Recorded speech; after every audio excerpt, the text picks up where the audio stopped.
penipuan melaporkan pimpinan PT Mega Mulia Indonesia ke Sentra Pelayanan Kepolisian Terpadu Polda Metro Jaya. Mereka mengaku diiming-imingi dapat bekerja di Jepang dengan menyetorkan uang 8 juta rupiah kepada PT Mega Mulia Indonesia.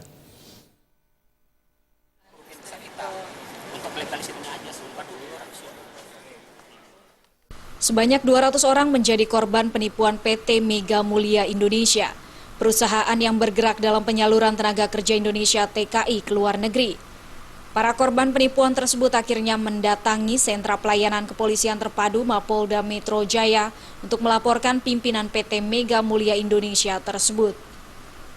Menurut korban, PT Mega menjanjikan korbannya bekerja di kota Tokyo, Jepang dengan syarat menyetorkan uang senilai 8 juta rupiah dan mengikuti pelatihan dari pihak perusahaan. Namun bukannya keberangkatan ke luar negeri, pihak perusahaan justru melarikan diri dan tutup tanpa ada pemberitahuan. Para korban percaya lantaran perusahaan penyalur TKI tersebut mengiklankan di internet, media cetak ternama dan juga YouTube.